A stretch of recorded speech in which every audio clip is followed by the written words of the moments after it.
अस्सलामुअलैकुम, आप देख रहे हैं बाखबर सुबह। मैं हूं फैसल अब्बासी। इस उम्मीद और यकीन के साथ कि सुबह तमाम इंसानों के लिए सलामती का पैगाम लेकर आई है। आपकी सुबह को, आपके दिन को बाखबर बनाने के लिए हम हाजिर हैं। हमारे साथ इस्लामाबाद स्टूडियोज़ में तशरीफ़ रखते हैं सीनियर सहाफ़ी, सीनियर तजियाकार इकराम होती साहब। होती साहब, बहुत शुक्रिया आपके वक्त का। उनके साथ ही साथ तशरीफ़ फरमा है सीनियर कॉरेस्पॉन्डेंट 92 न्यूज़ तजियाकार सोहेल इकबाल भट्टी साहब। भट्टी साहब, आपका भी शुक्रिया। इस्लामाबाद स्टूडियोज़ में ही हमें रोज़नामा 92 न्यूज़ के नुमाइंदे कासिम नवाज़ अब्बासी ने भी ज्वाइन किया है। कासिम, आपका भी शुक्रिया, आपसे भी हम गुफ्तगू करेंगे। दीगर शहरों से भी हमारे नुमाइंदगान हमें ज्वाइन करेंगे। आज के प्रोग्राम में जो सबसे पहली खबर है, ये मसला कई दहाइयों से पाकिस्तान के अवाम को दरपेश है और बिलखुसूस वो लोग जिन पे इल्ज़ामात होते हैं या अदालतों में जिनके मुकदमात ज़ेरे समात होते हैं। कानून शहादत का मसला, होती साहब, ये बिल कौमी असम्बली से पास कर लिया गया, अब सेनेट में बारी है, लेकिन इस बिल में तब्दीली क्या की गई? ये तब्दीली ये हुई है, असल में ये बिल पास हो गया, अब ये सेनेट से पास होगा। इसमें तब्दीली कानून शहादत में है। कानून शहादत में ये मसला है कि अगर कोई बंदा पकड़ा गया है, और ये मैं सियासतदानों की बात नहीं कर रहा, ब्यूरोक्रेट्स की बात नहीं कर रहा, उन्हें ये प्रॉब्लम नहीं होते, ये आम आदमी को प्रॉब्लम होते हैं जो छोटे छोटे उसमें इल्ज़ामात में, जराइम में नहीं, इल्ज़ामात में फंस जाता है और वो फिर सालों वहाँ पड़ा रहता है। इल्ज़ाम क्या होगा कि मोटरसाइकिल चोरी है, इल्ज़ाम क्या होगा कि भाई आपने हमारे घर के सामने लड़ाई की है, या हमारे बच्चे को मारा है, या ये हुआ है। ये जो इल्ज़ामात हैं, इनमें लोग सालों पड़े रहते हैं। अब मॉडर्न दौर में सालों नहीं तो कम से कम महीनों पड़े रहते हैं, और हालांकि रास्ता क्लियर होता है कानून में कि इसकी जान छूट सकती है, कम से कम ज़मानत में रहा हो सकता है। केस लंबे चलते हैं, वो चलते रहें, लेकिन बंदा तो जेल से निकल आए ना। इस काम के लिए बहुत ज़्यादा पाकिस्तान में तगदो की जा रही थी कि इस सिस्टम को ठीक किया जाए, कि भाई थाने को ठीक किया जाए, अदालत को ठीक किया जाए, या फिर कचहरी को ठीक किया जाए। इन सारे मसले में कचहरी का रोल जो था वो समझ नहीं आ रहा था लोगों को। कचहरी का रोल ये है कि वहाँ वकील बैठा होता है, उसने एक जंजीर ली होती है, शाम को वो जब जाता है तो जंजीर को, कुर्सी और मेज़ को आपस में जंजीर से बांध के ताला लगाया जाता है। उसका अपना स्टेटस ये होता है कि वो बहुत ज़्यादा पैसे नहीं मिलते, वो बहुत ज़्यादा प्रोब नहीं करता, यानी कि वो बहुत ज़्यादा हिम्मत और एफर्ट नहीं करता, तो लिहाजा उसका जो मौक्कल है वो जेल में पड़ा रहता है। तो उसके लिए एक आसानी पैदा कर दी गई है। वो आसानी ये है कि अब जो कागज़ अदालत में मुल्ज़िम के ख़िलाफ़ सरकारी वकील लड़ रहा है, और जो कागज़ उसने देना है उस वकील को जो कि मुल्ज़िम के हक़ में लड़ रहा है, तो वो कागज़ जल्दी मिल जाए, हफ्ते के अंदर मिल जाएगा। उसका मिलने का तरीका क्या है? उसका मिलने का तरीका ये है कि अदालत ने उसको जेल भिजवाया, सरकारी वकील ने वो कागज़ हासिल किया, अब सरकारी वकील से वो कागज़ हासिल करना है मुल्ज़िम के वकील ने। ये महीने लग जाते थे, वो कागज़ नहीं मिलता था, और ये कचहरी में सब कुछ होता था, और वो नज़दीक वो लोग होते थे, वो कागज़ इस कुर्सी से उस कुर्सी पे नहीं जाता था। अब लाजिम कर दिया गया है कि ये कागज़ अब आपने एक हफ्ते में देना है। किस लिए? कि इस कागज़ की बुनियाद पर वो जाएंगे और अपनी ज़मानत करवाएंगे अपने बच्चे की, या अपने वालिद की, या अपने भाई की। ये जो ज़मानत का सिलसिला है, इसमें देर दो वजूहात से लगती होती है। एक तो अदालत जो है उसके पास टाइम नहीं है, उसने इस केस को अहम नहीं समझा। दूसरा, ये कागज़ मौजूद नहीं है, कागजात का की मौजूदगी के बगैर ज़मानत नहीं होती। इसमें भट्टी साहब, आपको जो मेरे पास फिगर्स हैं, जो ये बिल के आने के बाद, पास होने के बाद मैंने जो फिगर्स इधर उधर से पता किए हैं, जेलों से और मुख्तलिफ लोगों से, वो ये हैं कि तकरीबन 70% जो इस वक्त पाकिस्तान की बड़ी जेलों में, छोटी का तो हम डाटा नहीं इकट्ठा कर सकते, बड़ी जेलों में जो 70% लोग पड़े हुए हैं वो अंडर ट्रायल वो हैं जिनकी ज़मानत के लिए ये कागज़ दस्तयाब नहीं है। सही। अब इस कागज़ के मिलने से उनको 7 दिन में लाजमी मिलना चाहिए, ये मिलने से उनकी ज़मानत जल्दी हो जाया करेगी। अब इस पे केस भी चलना है, यही कागज़ जो है इस पे इसका केस भी चलेगा। इस कागज़ की बुनियाद पर कई वकीलों को पता नहीं होता कि इस कागज़ में क्या है। दर हकीकत होता यह है कि अदालत के सामने ये बंदा इतना संगीन मुल्ज़िम होता ही नहीं, सही। और ये कागज़ों से ज़ाहिर होता है। वो वकील ये समझ रहा होता है कि इसका इल्ज़ाम अदालत ने कोई बहुत बड़ा समझ लिया है, नहीं होता। अब इस कागज़ में जो उन्होंने सर्वे किया है, जिन लोगों ने ये बिल पास करवाया, उनका सर्वे ये था कि ये तो बहुत छोटे इल्ज़ामात होते हैं, अदालत भी उनकी इसीलिए जमानत करवाती है और उसका केस ख़त्म भी हो सकता है, लेकिन ये कागज़ दस्तयाब नहीं था। देखें 70% जेल में पड़े हुए लोग जो इस वक्त पाकिस्तान में बड़ी जेलों में, वो इस कागज़ की गैर मौजूदगी की वजह से। बिल्कुल साहब, ये कागज़ बहुत इंपॉर्टेंट था, पहले कई हफ्ते इंतजार करना पड़ता था, अब अच्छी बात है कि ये 7 दिन में मिल जाएगा। कई हफ्ते नहीं जी, महीनों। लेकिन उस वक्त भी जब इस कागज़ के हसूल के लिए महीनों इंतजार करना पड़ता था, उसके साथ साथ एक और कागज़ को इस्तेमाल होता था जिसको हम नोट बोलते हैं, उसका भी साथ इस्तेमाल होता था ताकि हमें मिल सके। अब ये 7 दिन में तो चले मिल जाएगा, लेकिन क्या आप लोगों को बगैर पैसे, क्योंकि पता है जब कोई मुजरिम हो, ये मुल्जिम हो, जब उसने इस किस्म के मुल्जिम ने स्पेशली ये कागज़ हासिल करना हो जिसकी आपने निशानदेही की, उसको फिर किसी की जेब भी गर्म करना पड़ती है। जी। तो क्या इस कागज़ के हसूल के लिए उसे कुछ मजीद कागज़ों का भी इस्तेमाल करना पड़ेगा? हाँ जी, अंग्रेज़ और जो अंग्रेज़ी में और जो अदारे दुनिया में करप्शन पे काम करते हैं वो इसे स्पीड मनी कहते हैं। यानी कि आपने अपना काम करवाना है, जल्दी करवाना है, कागज़ लेना है, तो आप पैसे दें, इसको स्पीड मनी कहते हैं। इस कानून के आने के बाद ये नहीं होगा कि आपको पैसे नहीं देना पड़ेंगे, वो स्पीड मनी कम हो जाएगी, क्योंकि पीछे से कानून का जोर आ गया है कि भाई आपने देना है। क्यों? कि अगर शिकायत कर दी तो कोई मसला ना हो जाए। तो लिहाजा ये है, और ये अब पुलिस इस पे वकील को पकड़ सकती है कि आप कानून आ गया है, अब आपने ये कागज उनको क्यों नहीं दिया। स्पीड मनी का खात्मा, लेकिन स्पीड मनी का खात्मा तो नहीं होगा, लेकिन कम हो जाएंगे। ठीक है, लेकिन होती सब क्या ही खूब होता कि कानून में ऐसी तजावीज आती कि स्पीड मनी का सिरे से ही ये नहीं हो सकता, मतलब करप्शन खत्म नहीं हो सकता। नहीं, सिस्टम गलत है ना, बाकी सिस्टम गलत है। ठीक, चले कमी हो जाना भी एक अच्छी शुरुआत है, अच्छी शुरुआत है, और दुआ करते हैं कि ये खत्म हो जाए, लेकिन बात होती साहब वाली है।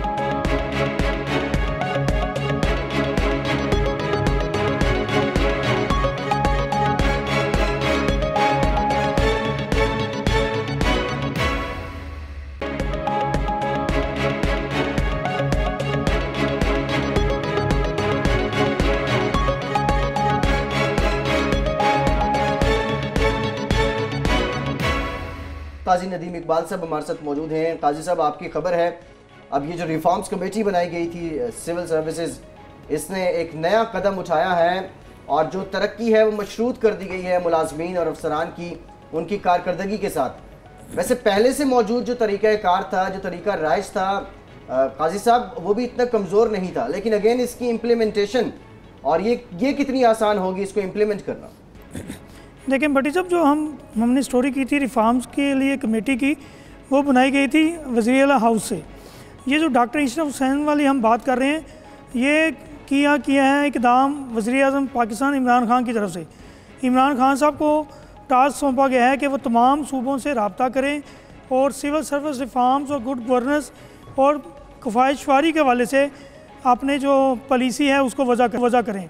इस हवाले से डॉक्टर इशरफ हुसैन ने हाल ही में लाहौर का दौरा किया और उन्होंने सिविल सेक्रेटरीट पंजाब के SNGT के कमेटी रूम में जो सूबाई इंतज़ामी सेक्रेटरीज़ हैं उनसे मीटिंग की, जो कि तकरीबन 1 घंटे तक जारी रही। डॉक्टर इशरफ हुसैन ने उनके सामने एक रोड मैप रखा है और उनको कहा है इस हवाले से आप सिफारिशें दें।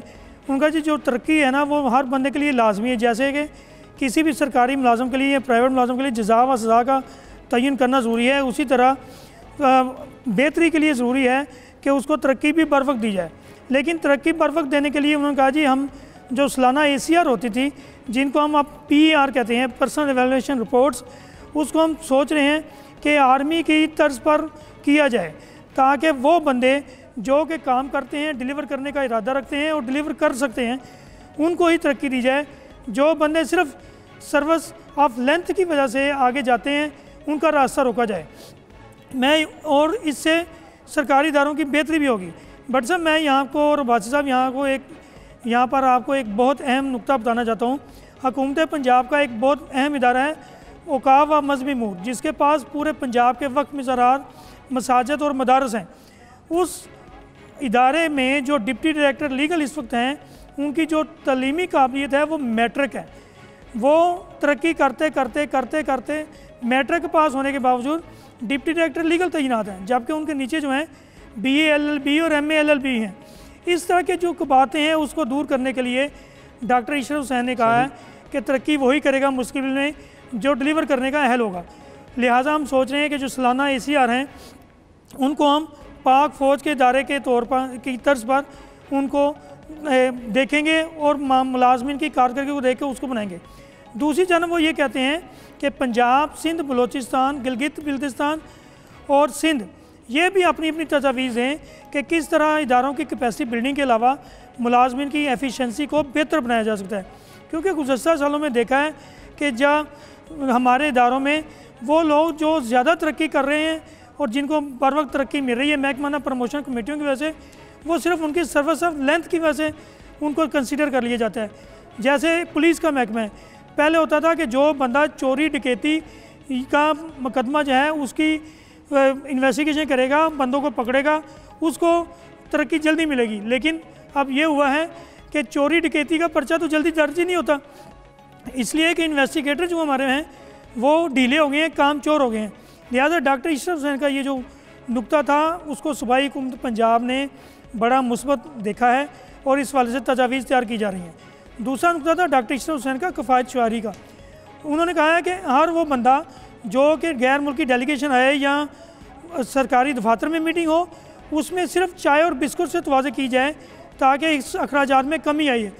ये नहीं कि आपने एक पोश इलाके के एक बड़े 5 स्टार 4 स्टार होटल में डिनर रख लिया या लंच रख लिया। डिनर और लंच की जो है उसकी ममानियत है, आप इस पर भी काबू पाएँ।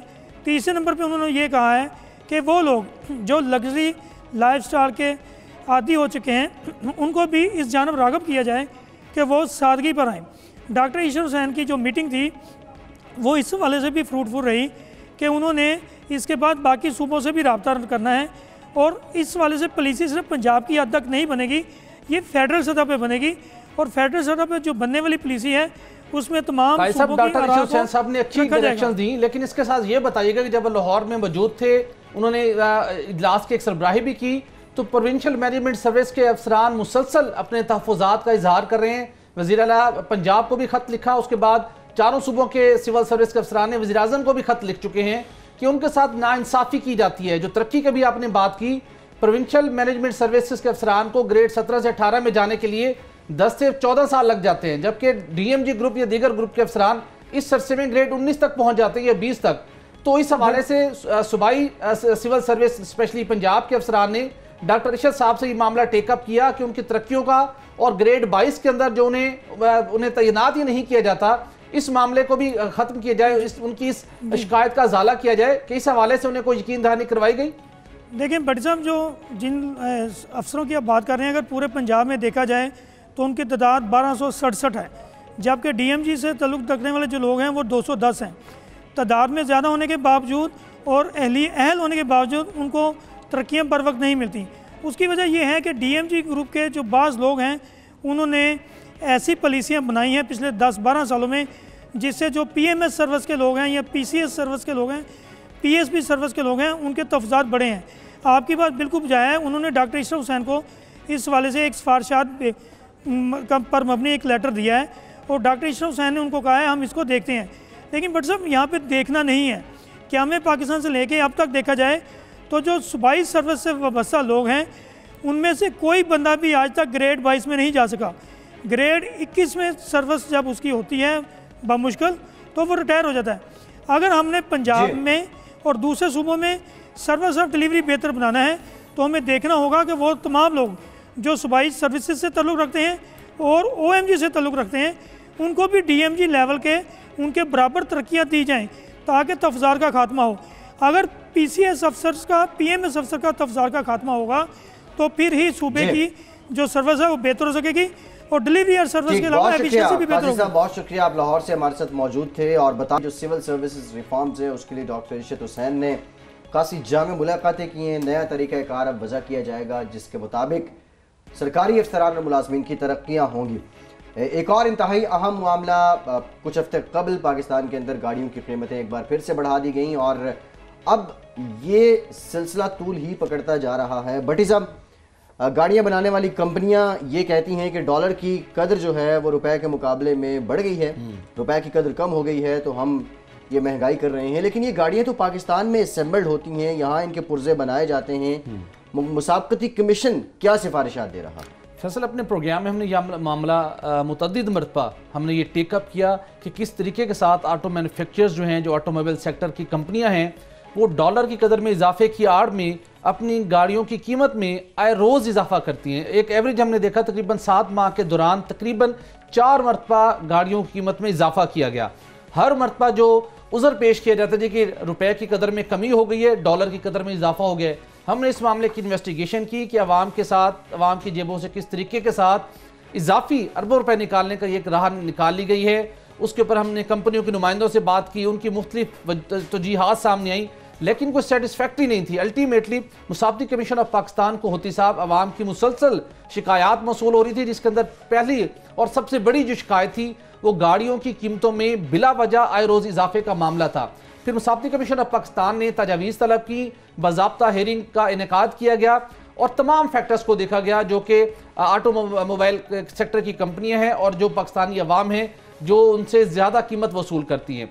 हमने बात की थी, आप और मैं, ये कोई भी शख्स जाके गाड़ी बुक करता है, गाड़ी की बुकिंग हो गई, कंपनी एक अपने वर्किंग के तहत उस गाड़ी की टोटल प्राइस आपके साथ शेयर कर देती है। मुसाफती कमीशन ऑफ पाकिस्तान ने जब इस सारे मामले की स्टडी की तो उनके सामने ये सारे अदाद-ओ-शुमार सामने आए कि पाकिस्तान के अंदर जो कंपनियां गाड़ी तैयार कर रही हैं 60% से लेकर 75% तक उनकी जो मैन्युफैक्चरिंग है, उनकी जो पार्ट्स हैं, वो पाकिस्तान में ही लोकल कंपनियां, मुख्तलिफ कंपनियां तैयार कर रही हैं। जब आप वो कंपनियां वहां पर तैयार करें, अपने अपने पूरे साल की, ये 6 माह की प्रोजेक्शन करते हैं। हमारे पास बेशुमार ऐसी शिकायतें मौसूल हुई जो कि अभी भी हमारे पास मौजूद हैं। एक शख्स गया, उसने गाड़ी बुकिंग करवाई, 3 माह के बाद एक तो आप फौरी तौर पे गाड़ी आपको मिल नहीं सकती। आप कंपनी के पास जाते हैं, 9 माह से 1 साल आपको इंतजार करना पड़ता है। अब आपने एग्रीमेंट किया, गाड़ी की कीमत तय हो गई, 3 महीने के बाद एक लेटर आपको जारी कर दिया जाता है जी कि देखें मजीद 50,000 रुपये जमा करवा दें।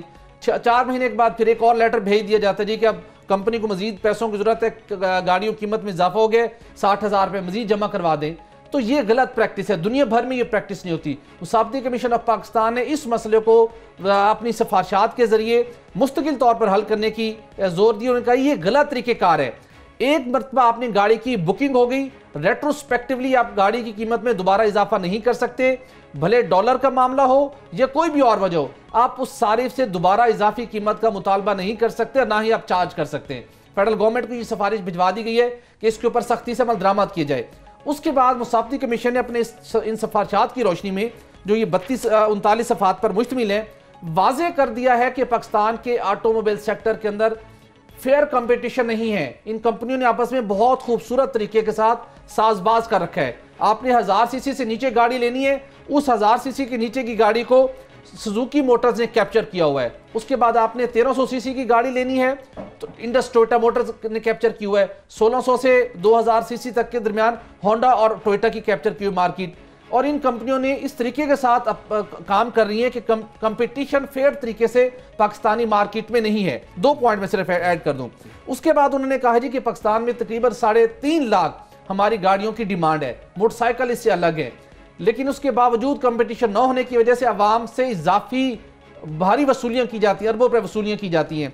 उसके साथ बताया गया है कि गवर्नमेंट डबल टैक्सेशन का भी आवाम को सामने है, गवर्नमेंट इस मामले को भी हल करे। और सबसे बड़ा मसला जो हम हमेशा कारों की क्वालिटी और उसकी टेक्नोलॉजी के ऊपर बात करते रहे कि अपग्रेडेशन नहीं हो रहा। मुसाफती कमीशन ऑफ पाकिस्तान ने अपनी रिपोर्ट में कहा है कि 25 साल गुजरने के बावजूद, स्पेशली पाक सुजुकी मोटर की एग्जाम्पल दी गई है, उस गाड़ी की कीमत में इजाफा तो बेतहाशा हो चुका है, लेकिन उसकी जो कॉन्फ़िगरेशन थी और टेक्नोलॉजी की एडवांसमेंट थी, अपग्रेडेशन थी, वो नहीं की गई। इस मामले को भी एड्रेस करने की कोशिश की गई। चूंकि 1000 सीसी के नीचे की पूरी मार्केट कैप्चर की हुई पाक सुजुकी ने, जब उसका कोई मुसाबकत ही, उसका कोई कंपटीटर नहीं है, तो वो अपने आप को बेहतर नहीं कर पा रहा। गवर्नमेंट को सिफारिशात दी गई, डबल टैक्सेशन का खात्मा करें, कंपनियां प्रीमियम चार्ज नहीं कर सकती, प्रीमियम का खात्मा होना चाहिए, मुसाबकत की राह को हमवार करना चाहिए और डॉलर की कीमत में इजाफे, डॉलर की कदर में इजाफे की आड़ में कंपनियां एक मरतबा कार बुक करने के बाद दोबारा कीमत में इजाफा नहीं कर सकती। अब ये जो सिफारिशात भिजवाई गई हैं, ये उनके लिए आई ओपनिंग है। इसके ऊपर अगर खुदा के लिए अमल दरामद करवा दें, अब्दुल रज़ाक दाऊद साहब वहां बैठे हुए हैं, तो पाकिस्तानी अवाम को बहुत बड़ा रिलीफ मिल सकता है इस शोबे में। बड़ी साहब, जिन 3 कंपनियों का आपने तज़किरा किया है, इनकी लॉबिंग इतनी इन्फ्लुएंशियल है कि वो वेंडर से लेके, कंज्यूमर से लेके, लेजिस्लेटर तक ये अपना असर दिखाती है। एक ब्रेक के बाद दीगर मामलात पे बात करते हैं।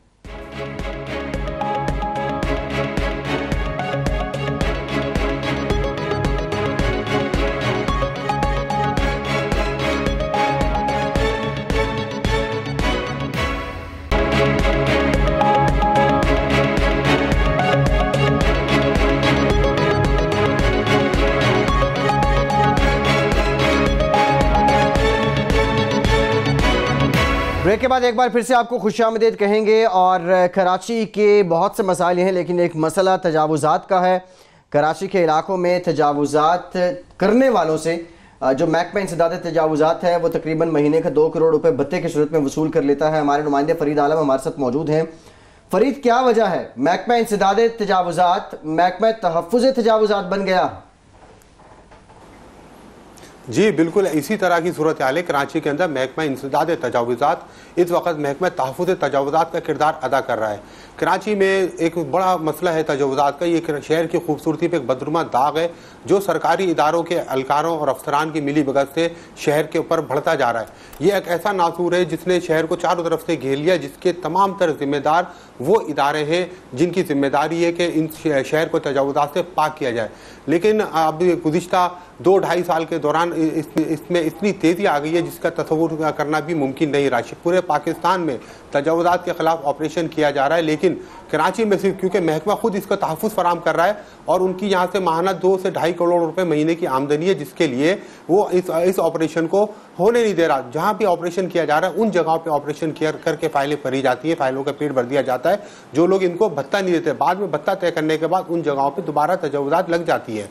देखिए कराची की सूरत हाल कुछ इस तरह से, कराची के जो बल्दिया उज़्मा कराची है इसके पास जो था पहले 28 सड़कें थी, लेकिन मेयर साहब ने इंतखाबात के बाद जब मेयर साहब आए तो मेयर साहब ने कराची की 3 DMC से भी लैंड कंट्रोल अपने पास ले लिया, वरना ये जिम्मेदारी DMC की होती थी कि वो अपने इलाकों में अपने एरियाज के अंदर तजावुज़ात का खात्मा करें। लेकिन मेयर कराची ने एक नोटिफिकेशन के जरिए डिस्ट्रिक्ट ईस्ट यानी कि ज़िला शर्की, ज़िला वस्ती और ज़िला कोरंगी से लैंड कंट्रोल खुद हासिल कर लिया और उनकी जिम्मेदारी हो गई है कि वहाँ से तजावुज़ात को ख़त्म करें।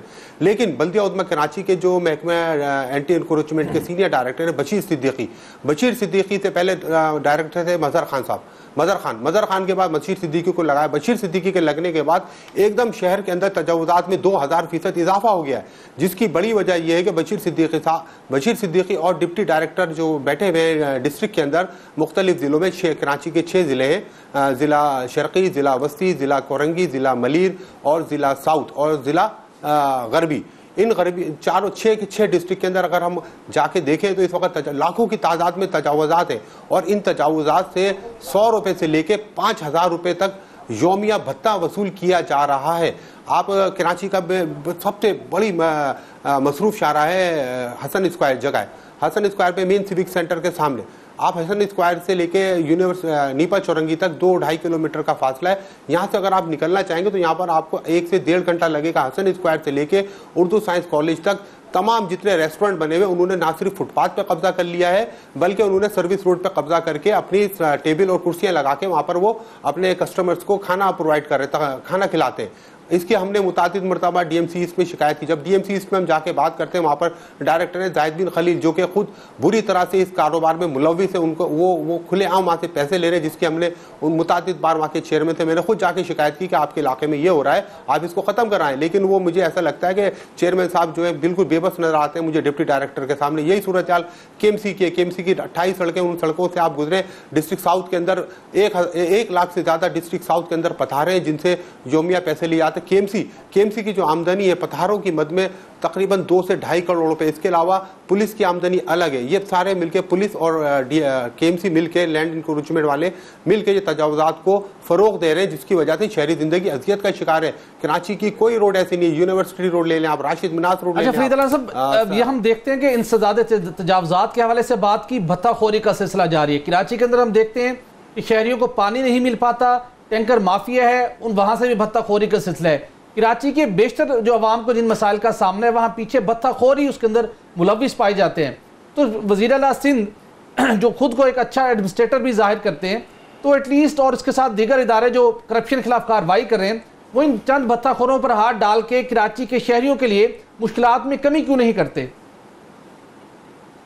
इसकी बड़ी वजह यह है कि जो ये भत्ताखोर है, ये जो सरकारी अफसरान भत्ताखोर है, इसके अलावा जो शहर में लैंड माफिया काम कर रही है, टैंकर माफिया काम कर रही है, तजावुज़ात माफिया काम कर रही है, हत्ता कि ये कराची में तो फ़कीर माफिया भी काम कर रही है, उसके खिलाफ भी हुकूमत की जानिब से कोई इक़दाम नहीं किए जा रहे, क्योंकि होता यह है कि जिनके पीछे अगर आप एक ठेले वाले को भी हटाते हैं तो उसके पीछे किसी एमपीए का फोन आ जाता है, किसी पंचर वाले को हटाते हैं उसके पीछे कोई एमपीए होता है।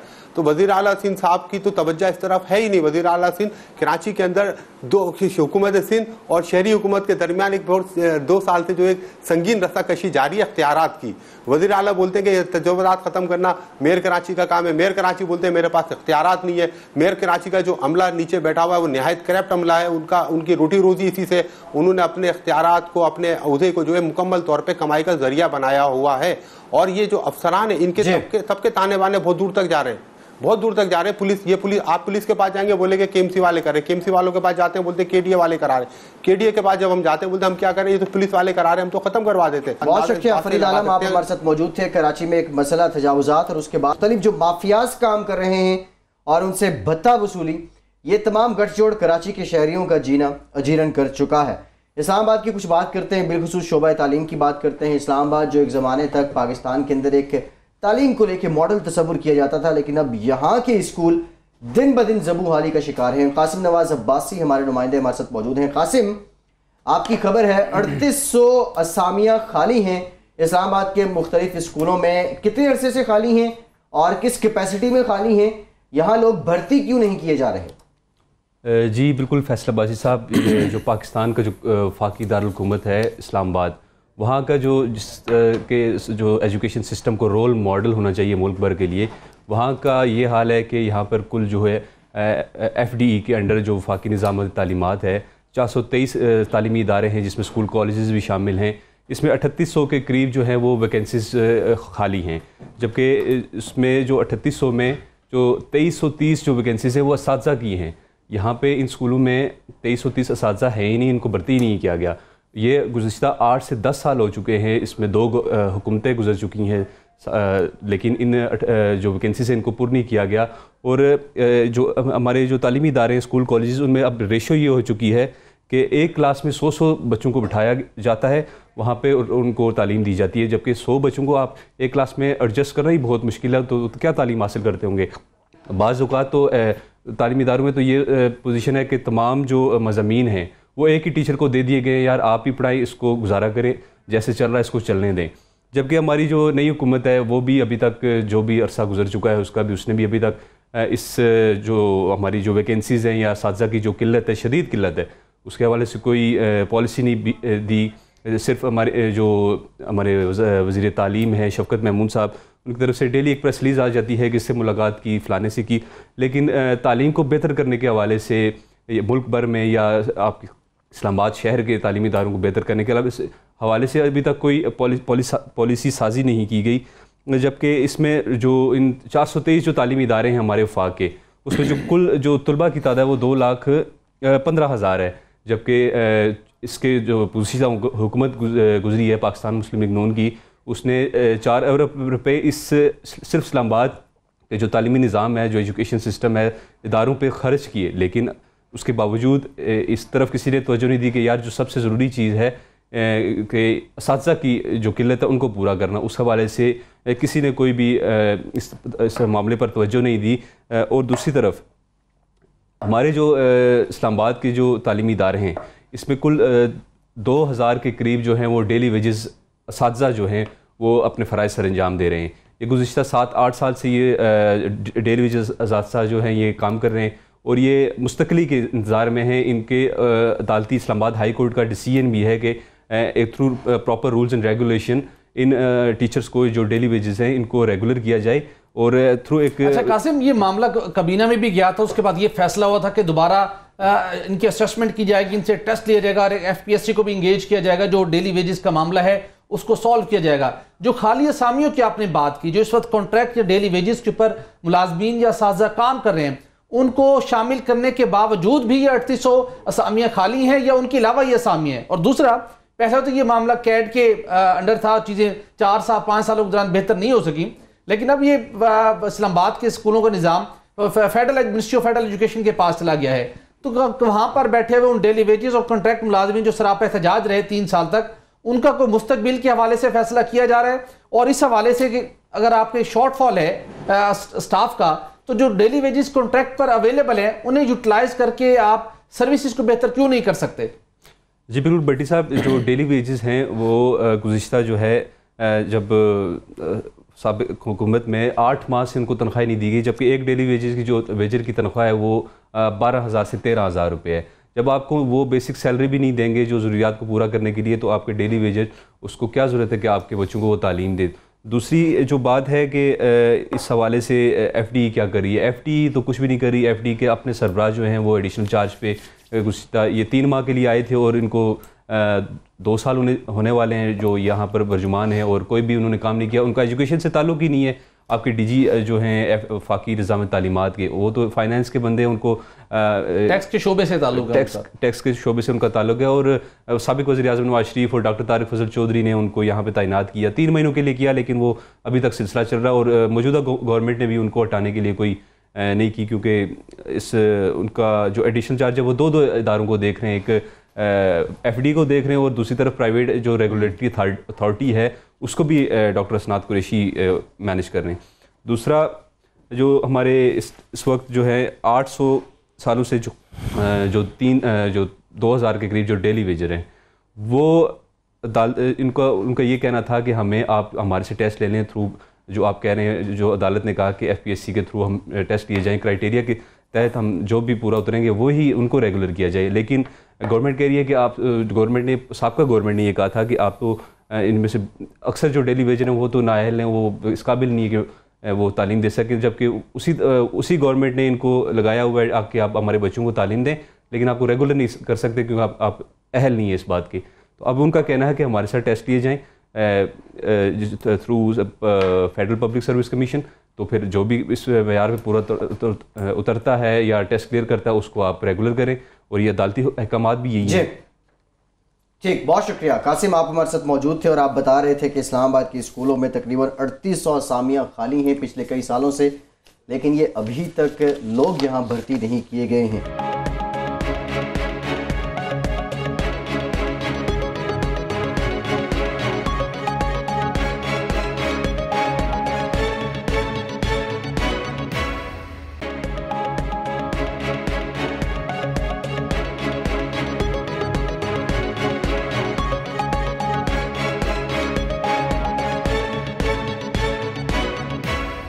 मोती साहब, आपसे जानना चाहूँगा, सेनेट की कायमा कमेटी बराए इत्तलात, और यहाँ आप कुछ बता रहे हैं कि कुछ अच्छी खबरें नहीं आ रही हैं, क्या कार्रवाई हुई इस कमेटी की? ये पिछले 3 दिनों में टीवी चैनल्स या उस पर चलने वाले इश्तिहारात के बारे में 2 कमेटियों ने बहुत लंबी डिस्कशन की है और बड़ी खौफनाक डिस्कशन हुई है। पहले ह्यूमन राइट्स कमेटी में ये वो आई कि भाई टीवी को गैग किया जा रहा है, टीवी पर और अखबारों में ख़बरों को रोका जा रहा है, लेकिन वहाँ पे तो ये मामला जब चले तो पता चला कि जो ऐड बनते हैं गवर्नमेंट के, उनमें मामला है कि मुहर्रम के दौरान एक ऐड बना पंजाब गवर्नमेंट का कि मुहर्रम के दौरान अगर आपने शरपसंदों से बचना है तो कुछ लोगों से दूर रहिए, और उसमें 2 MNAs की तस्वीरें दिखा दी गई।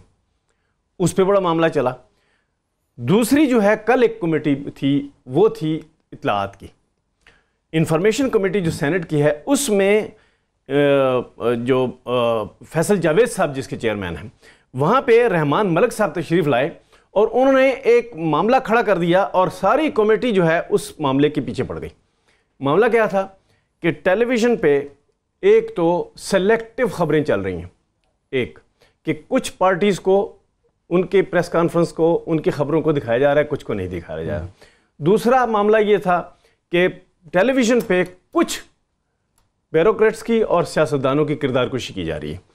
अब ये जो दोनों मामलात हैं, इसमें से ज़्यादा तूल पकड़ गया मामला ये वाला कि जो टेलीविज़न चैनल्स हैं उस पे जो बातें की जा रही हैं, जो कमेंट्स पास किए जा रहे हैं, तो वो बड़े डैमेजिंग हैं किरदारकुशी में।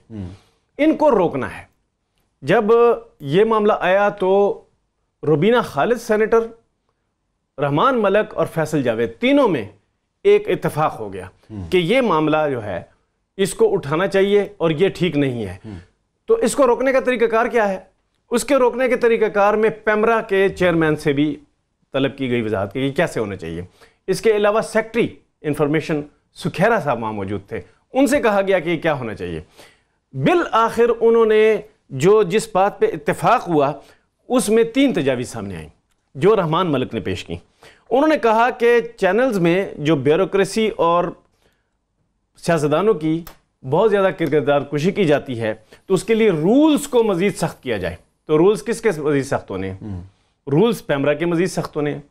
तो पैमरा के रूल्स मज़ीद सख्त करके पैमरा से निगरानी का नया तरीक़ाकार, एक मैकेनिज़्म हो कि वो निगरानी सख्त करें। दूसरी तजवीज़ ये थी। तीसरी तजवीज़ ये थी कि एक सब कमेटी इसी कमेटी की बना दी जाए जो इन रूल्स को भी बनाए और निगरानी के तरीक़ेकार को भी बनाए। अब जब ये बातें हो रही थी तो मुझे ये एहसास हुआ कि ये तो कुछ करने जा रहे हैं ये लोग, और वाकई वो करने जा रहे थे। वो करने क्या जा रहे थे कि जो टेलीविज़न पे बातें होती हैं, जो ख़बरें होती हैं उसके दौरान, और जब तबसरे होते हैं उसके दौरान, ख़बरें और तबसरे टारगेट थे कि उस दौरान किरदार कुशी की जाती है सियासतदानों की, और कुछ पार्टीज़ को सेलेक्ट करके उनकी किरदार कुशी की जाती है, कुछ सियासतदानों को सेलेक्ट करके उनकी किरदार कुशी की जाती है। जब ये मामला सामने आया तो रूल्स की जो सब कमेटी की जो बात हुई उसमें इत्तेफाक हो गया। अब अगले मंडे या उससे अगले मंडे ये सब कमेटी बननी है। जब बनेगी तो उससे पहले मैंने कहा कि इनसे पूछ लें कि ये लोग क्या करने जा रहे हैं। जब मैंने अफसरान से पूछा और सियासतदानों से पूछा कि भाई आप करने क्या जा रहे हैं, तो उनकी जो बातें थी तो वो कंफ्यूज थे। मैंने कहा देखें, एक लाइन ड्रॉ करनी पड़ेगी। एक तरफ है आज़ादी सहाफ़त, दूसरी तरफ है मनफी प्रोपेगेंडा। मनफी प्रोपेगेंडा को किस हद तक स्टॉप करना है कि आज़ादी सहाफ़त जो है वो ना कुचली जाए। एग्जैक्टली क्योंकि इन दोनों के दरमियान अगर आपने लाइन ड्रॉ नहीं की तो आप मनफी प्रोपेगेंडा को कुचलते कुचलते आज़ादी सहाफ़त को ना कुचल देंगे। देखें, टेलीविजन की वो कहते हैं कि रेटिंग जो है वो मनफी खबरों और मनफी तबसरों पर बन रही है, और ये हमने ट्रेंड रोकना है। तो वो मैंने कहा कि वो तो एजुकेशन का सिस्टम है। आप सियासी एजुकेशन जो है जो चैनल्स के जरिए दी जा रही है उसके लिए कोई सही तरीकाकार बनाए पहले कि वो कैसे दी जानी चाहिए, यानी कि आपके प्रोपेगेंडे की हद क्या है और रुकना कहाँ है, कहना क्या है। लेकिन तो सब इस मनफी प्रोपेगेंडे को रोकने के लिए जिस जानिब ये सेनेटर्स हजरात साथ तवज्जो मबजूल करा रहे हैं, तो उसके लिए फिर लाजिम है अगर आप सेफ सिटी प्रोजेक्ट बनाएं, उसकी लागत के अंदर आप रातों रात इजाफा ना करें, पेपर और रूल्स के खिलाफ वर्जी ना करें, आप स्कैनर्स इंपोर्ट करें तो वो स्कैनर्स आकर यहाँ पर काम करें, वो नकारा स्कैनर्स नहीं होने चाहिए। कहने का मकसद ये है कि जब आप कोई बेज़ाब्तियों में मुलविस पाया जाएगा, कोई माल पानी बनाएगा, तो उसके खिलाफ फिर क्वेश्चन होगा, बात होगी। जब उसको आप मामले को हाईलाइट करेंगे तो उस मामले को किरदार कुशी के जुमरे में आप लेंगे, तो ये भी नाइंसाफी है। जहां कहीं आप शफाफ तरीके से काम करेंगे वहां ना प्रोपेगेंडा हो सकता है ना किरदार कुशी हो सकती है। देखें, सुप्रीम कोर्ट में जब केस चल रहे होते हैं, जब नैब कोर्ट में केस चल रहे होते हैं, वहां से जो रिमार्क्स आते हैं वो डायरेक्ट टिकर्स की शक्ल में टीवी पे आते हैं, फिर उन रिमार्क्स पे तबसरे होते हैं। ठीक है जी, तो इसमें बुनियाद तो वो रिमार्क्स हैं।